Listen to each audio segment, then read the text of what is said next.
Bon, hier est apparu donc ce nouveau portail de l'invocation des récoltes. Alors, première bonne nouvelle, c'est que depuis hier, SG nous fait des cadeaux, hein.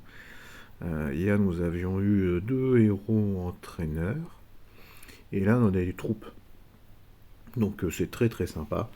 J'aime ce genre de cadeaux, hein. C'est comme il y a eu la semaine dernière, on a eu le droit à 100 jetons pour une troupe légendaire, enfin pour une invocation de troupe légendaire. Et on avait eu un jeton doré également. Je sais pas ce qui se passe là chez SG, ils sont sympas au niveau des petits cadeaux comme ça. Bref, bon après moi personnellement j'ai fait mon invocation dorée dans le portail saisonnier, j'ai dû avoir Dawa ou un Bane ou un truc comme ça, donc bon, c'est pas un super cadeau ça pour le coup. Bref, alors que dire. Vous avez vu le résultat de la x10 sur le portail de la bataille des chevaliers. J'ai fait mes invocations dans l'Atlantide. Bon, j'ai pas eu Rougan, hein, donc franchement, j'ai eu que de la daube, que du 3 étoiles et 4 étoiles. C'est ma femme qui a fait les invocations. Parce que n'ayant eu que très peu de chance ces derniers temps, je me suis dit, bah tiens, je vais peut-être essayer avec le doigt de quelqu'un d'autre. Bon, bah, elle a pas eu le doigt porte-bonheur non plus, hein.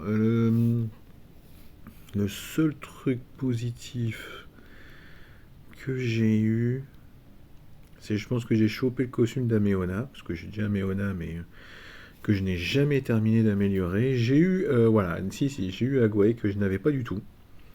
Donc, bon, bah voilà, ça c'est sympa pour la collection, hein. Et puis, c'est tout, hein, c'est tout, ouais, ouais.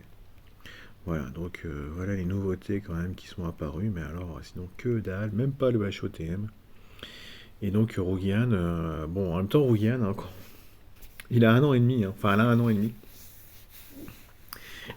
elle donne quand même déjà 260 points de puissance d'écart avec ce qui sort maintenant.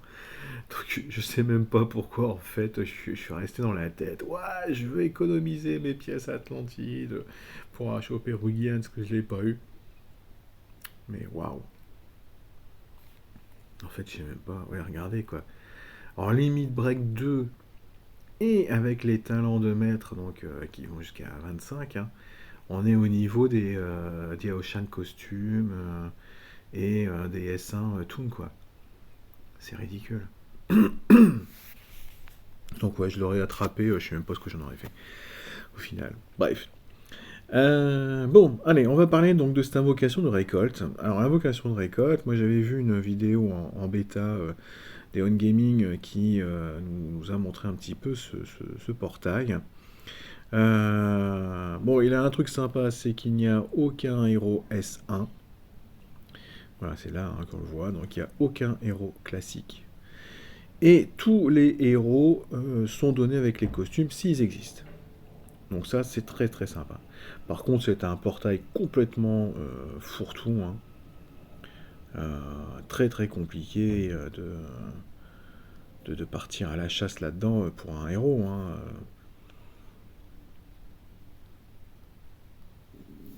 Bref. Ouais, excusez-moi. Petite pause parce que j'ai eu un doute sur quelque chose, mais... Bref, donc Portail, comme je disais, fourre-tout, hein. Donc il y a tous les héros d'événements, HOTM, toutes les tours, les héros saisonniers, les différentes saisons, Guerre des Trois Royaumes, Vocation de Pacte, les quêtes d'alliance, bref, il y a vraiment tout, tout, tout, tout, tout. Mais c'est vrai que ce qui est sympa, c'est qu'à chaque fois, vous avez le héros avec le costume. Et donc ça, c'est quand même pas négligeable, hein. Bon alors, c'est chouette et c'est pas chouette parce que, bah, comment dire, vous avez autant de chances de choper, allez, on va prendre un truc, bah, une Suzuna, que de choper un Shao Jing qui est beaucoup plus intéressant que choper une Ginger qui est quand même très très sympa. Moi je l'ai, franchement je me marre bien avec elle.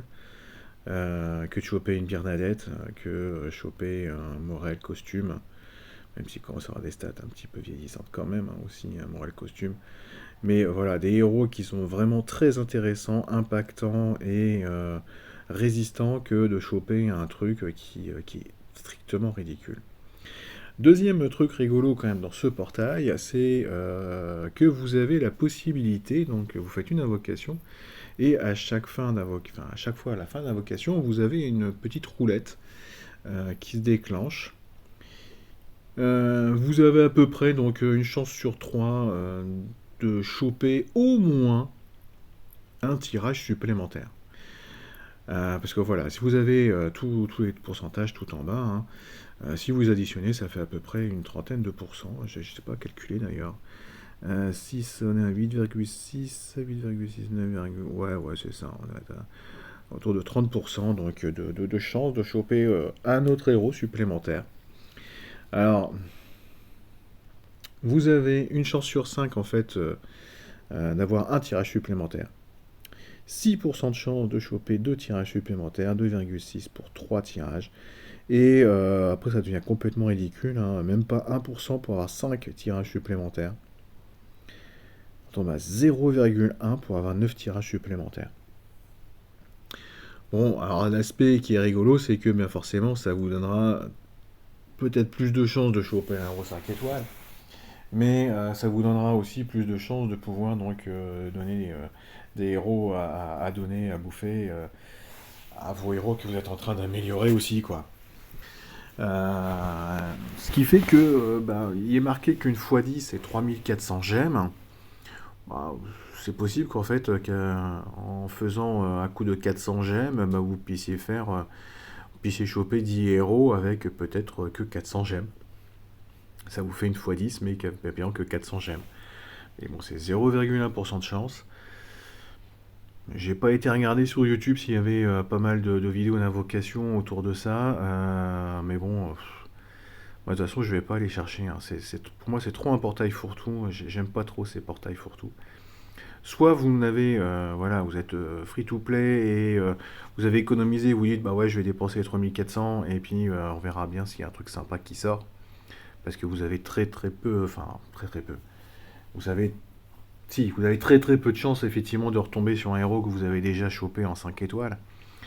Ou alors vous êtes voilà, vous êtes un joueur qui a une carte bleue, je ne vais pas dire illimitée, mais en tout cas avec laquelle vous pouvez vous amuser. Et puis là, vous allez certainement aller chercher les 2 nouveaux héros qui sont à la une ici. Alors parlons-en de ces 2 héros à la une.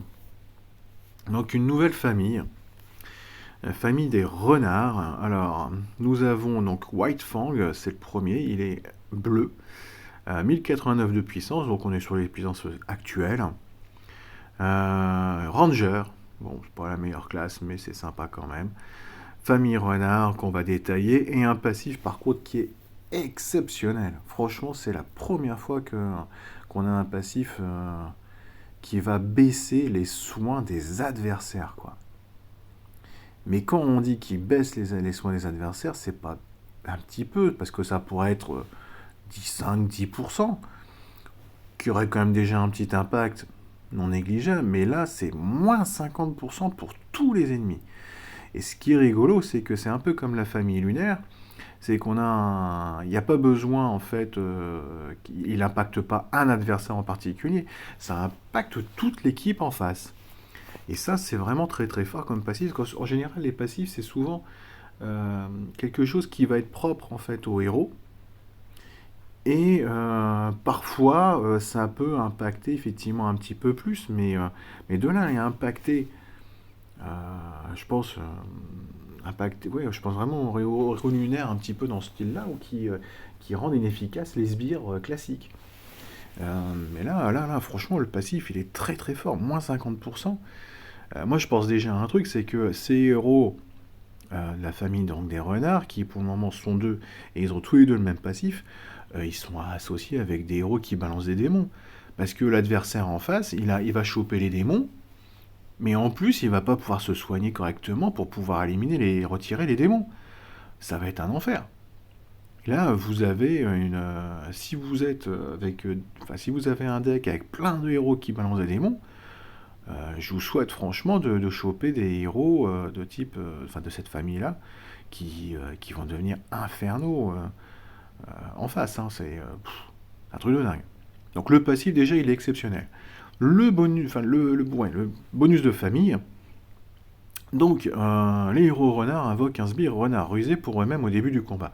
Donc ça c'est un truc qu'on connaît déjà. Hein. Il y a la famille euh, du truc là du oh Carnaval des dieux, excusez-moi. Où on a donc des héros comme ça qui se donnent des sbires hein, dès le début du jeu. Nous avons les méga sbires qui sont donnés par les gardes de la garnison. Donc là, on a encore un héros qui se donne un sbire classique. Alors le sbire, par contre, 2% de santé. Il est faible, mais très très faible. Il est ultra fragile. Hein, ça veut dire que le moindre petit coup, de toute façon, ça va le tuer. 100% d'attaque. Ça, par contre, c'est très fort parce que ça veut dire que c'est comme s'il y avait un deuxième White Fang qui tapait derrière. Quoi. Et heureusement, en fait, il n'a que 2% de santé parce que il va avoir 80% de chances d'esquiver les attaques. Et il parle pas des CS, il parle de attaque. Donc ça veut dire que ce soit CS ou attaque classique avec des tuiles, il doit pouvoir les esquiver. 8 chances sur 10 d'esquiver. Ça veut dire qu'il vous reste à vous 2 chances sur 10, enfin une chance sur 5 de réussir à le tuer. Donc il est très fragile, mais il a une possible longévité monstrueuse, quoi. Quand le sbire renard rusé esquive, il vole le bonus dissipable le plus récent de l'attaquant et le donne à son propriétaire. Bon, ça c'est rigolo, surtout en début effectivement de raid par exemple, ou si vous affrontez des héros qui sont en limite break 2, s'ils essayent de taper, si vous êtes en attaque et qu'il est en défense White Fang, bah, vous allez essayer donc de taper avec des tuiles par exemple, il esquive, bah, il va aller voler votre limite break 2 de votre héros de la couleur associée, quoi. Ça va être un truc de dingue. Franchement, le bonus de famille, il est très sympa et le passif, il est énorme. Bon, revenons à White Fang. 1046 d'attaque, 1133 de défense, 2010 points de vie. Donc il fait héros plutôt défensif et pourtant c'est dommage parce que ça va pas trop avec sa CS pour le coup. Son pouvoir d'éther, augmentation d'attaque, bah ça c'est bien parce que justement c'est un héros avec sa CS qui va cogner en mana rapide en plus, donc il va bénéficier théoriquement de cette augmentation d'attaque si vous mettez le limit break 2. Alors, l'ACS hiver éternel. Il commence bien, White Fang, il commence très très bien parce que d'abord il va retirer les bonus de la cible. Alors, c'est un sniper, donc il va faire que quelque chose sur un seul héros. Donc il va retirer les bonus que de un seul héros. Mais c'est très bien parce qu'il commence par faire ça, bien évidemment. C'est beaucoup plus intéressant que de le faire à la fin. Donc si le héros en face, il avait un bonus de défense, et ben le bonus de défense, hop là, c'est fini, basta. Et puis tous les autres bonus, bien sûr, aussi. Hein. Derrière, il va mettre une belle grosse claque de 550% de dégâts à la cible. Boum. Bon, ça fait mal. Et, ouais, bon. Heureusement qu'il n'a pas une stat d'attaque non plus de fou furieux, parce que sinon ça pourrait faire très très mal. La cible subit 300 points de dégâts de givre persistant par tour. L'effet contamine les ennemis proches. Et là, franchement, je me suis bien marré. Je me suis dit, ouais, tiens, ça aussi, c'est quand même... Alors déjà, 300 points de dégâts par tour, c'est pas mal. Hein, surtout qu'il y a 550% de dégâts au départ. 300% de dégâts à chaque tour. C'est-à-dire qu'en 3 tours, vous avez déjà perdu 900 points de vie, plus les 550% de dégâts que White Fang vous a fait avec sa CS. Donc je pense qu'en 2 tours, 3 tours max, il est peut-être mort, le héros. Hein. Mais surtout, en fait, l'effet dure jusqu'à ce qu'il soit purifié ou supprimé. Donc vous ne pouvez pas simplement patienter 2 ou 3 tours, comme la plupart des dots qu'on connaît actuellement. Là, c'est bien le persistant, comme il est indiqué. Hein, ils insistent sur ce mot-là, c'est pas pour rien. En fait, il faut absolument que vous ayez un héros qui vous retire les dots, quoi. D'autant plus que l'effet va contaminer les ennemis proches. Donc vous n'avez pas intérêt à attendre 2 tours. Parce que, bon voilà, imaginons que votre héros soit dans un coin de la formation.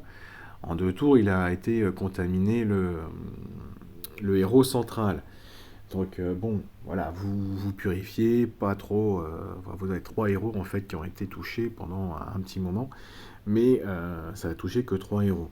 Si par contre le héros qui a été ciblé, il était en position centrale, ben, au bout de 2 tours, vous avez tous vos héros qui ont le givre, hein. Donc vous n'avez pas intérêt à laisser trop traîner ce genre de choses. Euh, Bon, bah, c'est un bon héros, hein. C'est un très très bon héros. Moi j'adore son bonus de famille, enfin famille renard, je pense que ça va être vraiment très fort. Ce passif, il est énormissime. Euh, L'effet contaminant du givre persistant, très bon. Donc non, non, très très bon héros. Pourtant c'est vrai qu'on joue de moins en moins, encore que ça si, ça revient un petit peu maintenant, hein. Les snipers, ça revient quand même un petit peu à la mode, parce qu'avec les limites Break 2 et compagnie, et les troupes légendaires, c'est long, hein, maintenant de tuer des héros, donc voilà. Bon, moi je reste quand même pas un grand passionné pour le moment des snipers, mais c'est vrai que ça revient un peu plus à la mode. Mais là on a un très très bon sniper. Voilà, franchement, très très chouette. Le deuxième héros à la une, donc de cet événement qui va apparaître à un moment ou à un autre, hein, c'est Rust. Alors là, je ne sais pas, mais je trouve qu'il y a un truc complètement disproportionné entre la tête du héros et les bras qui sont juste hypertrophiés, quoi. Je sais pas ce qui. Non, c'est pas hypertrophié. Non, si, c'est ça, hyper atrophié. Ouais, bon, oh, je sais plus. Bref, bon, je trouve le design juste un petit peu moins bien fait que le White Fang. Cette fois-ci, on a un héros feu, donc paladin, la même famille, bien évidemment, le même passif, bien évidemment. On a une puissance de 1087. Son pouvoir d'éther, c'est quoi? Oh bah, oups. Augmentation de défense, ça c'est bien parce qu'on a un héros lent pour le coup, donc c'est bien qu'il ait peut-être ce pouvoir d'éther. Parce qu'encore une fois, je le redis, le héros lent, il faut qu'il survive le temps de pouvoir donc déclencher sa CS. Si on est en dehors de la ruée, hein. On est à 1071 d'attaque, 1091 de défense, 2018 points de vie. Bon, bah ouais, beaucoup de points de vie. L'attaque et la défense plutôt équilibrées. Bon. Alors, qu'est-ce qu'il va nous faire, petit Rust? Frappe à couvert, mana lent, donc on a dit 535% de dégâts à la cible aux ennemis proches. On est raccord avec ce qui se passe actuellement, hein, sur les héros lents. Mis à part le Quintus Toon qui était vraiment pourri, parce qu'en termes de dégâts ça allait, mais il ne faisait rien de plus, alors qu'on avait une Justice et un Kagan qui était sorti en Toon qui était bien meilleur en termes de dégâts, et en plus qui faisait des dots.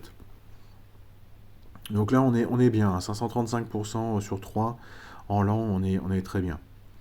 La cible reçoit 210 points de dégâts de saignement persistant par tour. Donc là, on est sur le même principe que le givre persistant de tout à l'heure.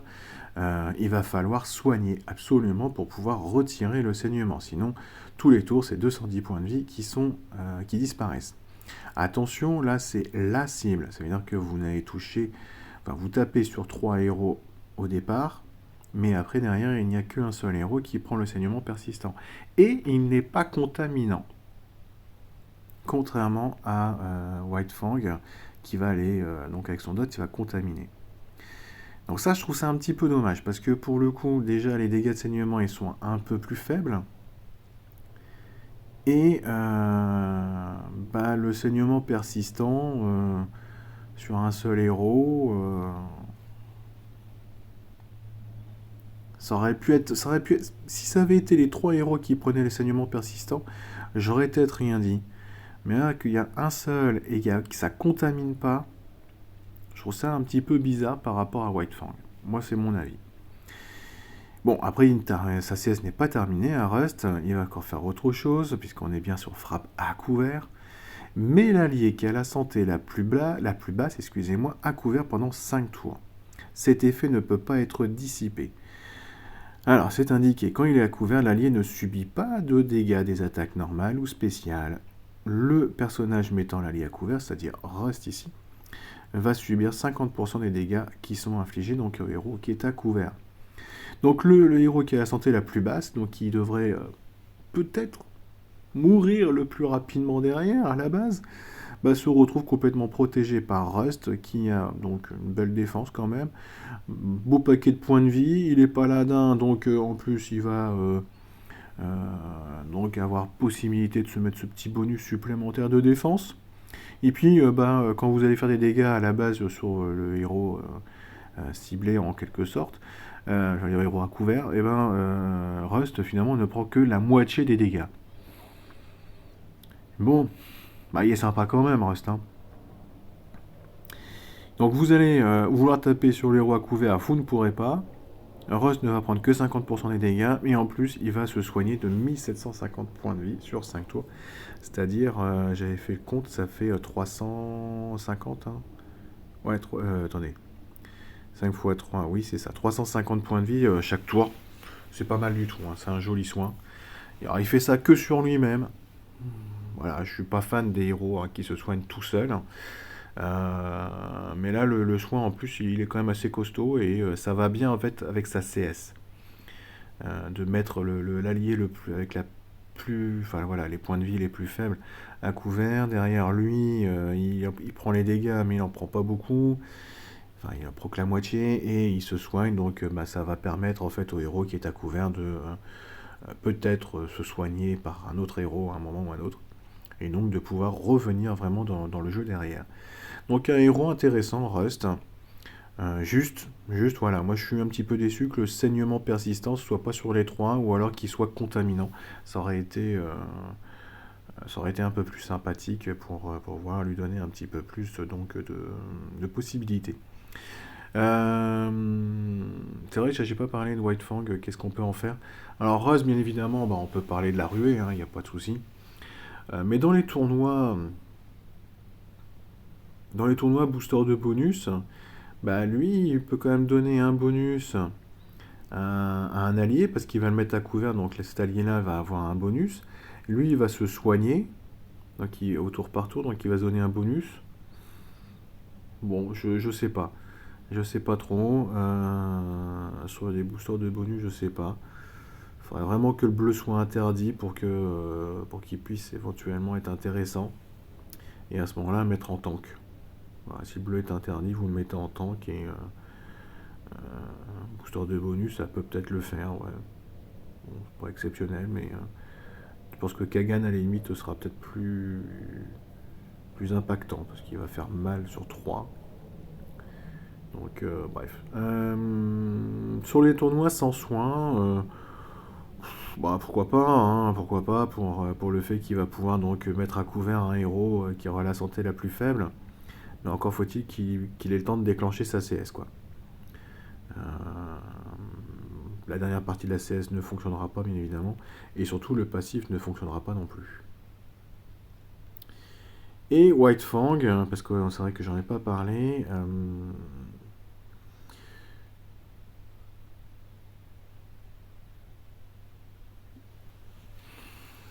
En booster de bonus, il peut être sympa pour aller retirer au moins les bonus d'un héros, au cas où il s'en donne. Tournoi sans soin, ça va être rigolo parce que le givre persistant il va durer et puis il va forcément contaminer tout le monde. Non, je raconte des bêtises. Un tournoi sans soin, ça veut pas dire qu'on peut pas enlever les dots. Oh là là, je suis fatigué, moi. Mais c'est les démons qu'on peut pas retirer. Ouais. C'est vrai qu'après, quand dans les tournois sans soin, en général, on met pas. On a quand même pas mal de héros qui soignent, hein, qui retirent tout ce qui est dot et compagnie. Mais il peut être sympa quand même sur les tournois sans soin. En fait, White Fang, il va être capable d'aller un peu partout. Alors, je le vois pas forcément dans un mode ruée, mais dans tous les autres modes, il sera là en fait pour juste casser les pieds avec le soin qui va être beaucoup plus faible. Moi, je le vois surtout en fait, je le vois ces deux héros associés à des héros qui balancent des démons. et des démons qui vont être donc juste terriblement difficiles à retirer, quoi. Ça va être un enfer. Vous tombez contre des Russ, des White Fang avec des héros à côté qui mettent des démons, mais vous en avez à partir en fait avec des héros qui font que du soin, hein. Ou alors aussi, il faut avoir la chance d'avoir les héros qui retirent les démons. Ça veut dire que vous avez Esme dans la bataille des chevaliers. Je sais pas si je vais la trouver un moment ici ou pas. Et vous avez Arco, quoi, en 5 étoiles. Il y en a peut-être d'autres. Oui, il y en a un autre. Ah bah voilà, Esme. Il y a Arco, et puis il y en a un autre. Il y en a un autre. Phébrus. Phébrus, hein, si je me souviens bien, justement dans le carnaval des dieux, Phébrus. Ou à l'opéra. Oh, je sais plus. Non, moi je vais pas les trouver, hein. Je vais pas les trouver, puis il y en a tellement en fait, des héros 5 étoiles dans le jeu que c'est juste un enfer d'aller regarder où est-ce qu'ils sont, hein. Mais il y a Arco, ça c'est sûr, parce que je l'ai, donc il retire les démons. Puis il est transformé même en sbire, donc ça c'est franchement très très fort. Et je crois que c'est Phébrus. Je vais pas dire de bêtises, mais je crois que c'est ça. Et ça, on parle que des héros 5 étoiles, hein. Après, il y en a quelques-uns en 4 étoiles également qui le font. Bref, donc deux héros sympathiques. Moi, je kiffe vraiment énormément voilà, Arco, hein, qui remplace tous les démons donc, par des sbires. J'ai vraiment un faible pour White Fang, plus que pour Rust. Parce que White Fang, je le vois vraiment dans plein de domaines du jeu, en possibilités, attaque, défense. Rust, voilà, comme il est lent, c'est un peu plus difficile de l'imaginer autre part que dans la ruée, mais si le bleu est interdit, pourquoi pas? Pourquoi pas, effectivement. Sur ce, je vous laisse. Qu'est-ce que je peux vous dire d'autre? Le tournoi, voilà, une défaite lundi, la première frappe en plus, hein, si je me souviens bien. Et puis une aujourd'hui, ouais c'est ça, la première frappe. Grosse close, vraiment rien du tout dans les tuiles. Complètement gâché. Et puis aujourd'hui, un beau zéro. Alors j'ai franchement, Grumble, il m'a gonflé, hein. Il m'a gonflé avec sa peau douce là. Bref, donc j'ai même quitté tellement j'en avais ras-le-bol. C'était complètement nul en fait comme raid. Par contre, ma défense, je suis un peu déçu, elle essaie, hein, et j'ai été même premier joueur. Ça va pas aller très très loin au niveau du score, hein. Encore que je suis toujours top 5% pour le moment. Si j'ai un peu de chance sur les 2 dernières journées, ça peut peut-être remonter jusqu'à top 1, on verra. On verra bien. Si je suis content aussi là parce que c'est vrai qu'ils ont changé la date donc de la S2, l'essor de l'Atlantide, ils ont mis sur un mardi, mercredi. Moi, ça me conviendra beaucoup mieux pour le reste, hein, parce que c'est vrai que le lundi et le mardi en général, quand je suis au boulot, c'est vraiment très très compliqué de pouvoir farmer. Là sur le mercredi, c'est un peu plus faisable pour moi, donc j'ai pu un petit peu farmer. Bon, j'ai pas été à la recherche de tous les monstres, hein, mais j'ai quand même pu remonter en fait mon camp 2 jusqu'à 26 jours, alors qu'il était à moins de 15 jours hier matin, quoi. Donc j'ai déjà pu récupérer une dizaine de jours, j'ai pu monter à mon camp 11 un peu plus haut aussi, j'ai remis quelques héros entraîneurs en supplément. Bon, pas beaucoup, hein, pas beaucoup, mais j'en ai mis quelques-uns. Donc plutôt content de ce farm de l'Atlantide, et j'espère vraiment qu'ils vont rester sur un mardi-mercredi, ça me convient, je vous dis, beaucoup mieux personnellement. Bref, allez, sur ce, je vous laisse. Ah si, dernière chose, on a les premiers héros du Soul Exchange, hein, qui sont apparus. Bon, dès que... Ouais, faut que je prépare la vidéo correctement, mais on a des héros... pour les 5 premiers, je dirais quand même qu'il y a des bonnes surprises. Il y a des bonnes surprises. Alors, le mauvais point, c'est que encore une fois, on est sur des héros qui ont au moins 150 points d'écart en puissance par rapport à ce qu'il y a maintenant. Donc ça veut dire que ce sont des héros concrètement qui ont, ouais, qui ont un an, quoi. Qui ont un an au mieux, je pense. Peut-être même plus. Mais bah voilà, ça reste. Je trouve ça toujours dommage de changer autant de héros pour un héros qui est déjà en fait au niveau des stats un petit peu à la ramasse, quoi. On est très très loin en fait des Soul Exchange, des tout premiers Soul Exchange, où on pouvait récupérer un héros qui était encore, mais vraiment encore, en course pour pouvoir faire plaisir aux joueurs.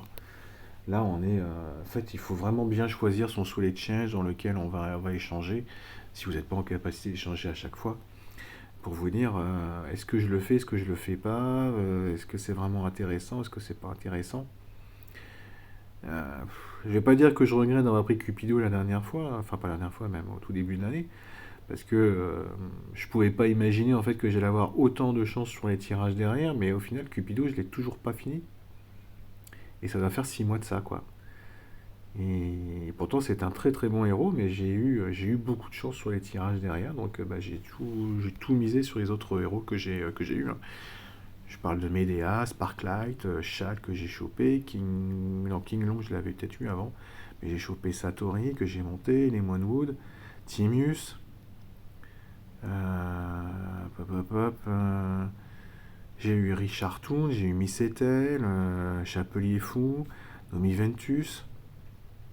Ben, voilà, tous ces héros-là, je les ai eus derrière et bah ouais, je les ai mis en priorité par rapport à un Cupido, quoi.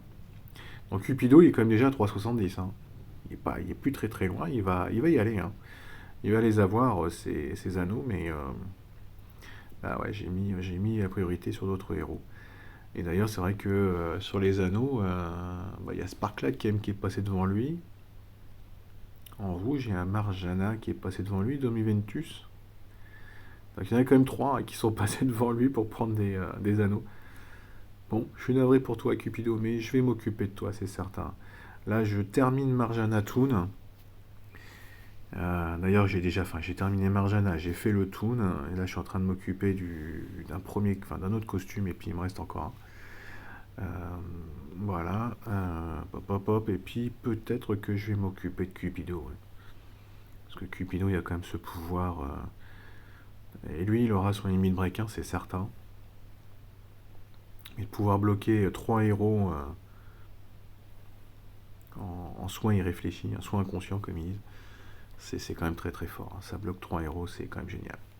Allez, sur ce, je vous laisse, je vous souhaite à tous une excellente soirée et je reviens dès que j'ai préparé un petit peu la vidéo pour le Soul Exchange. Ciao, ciao!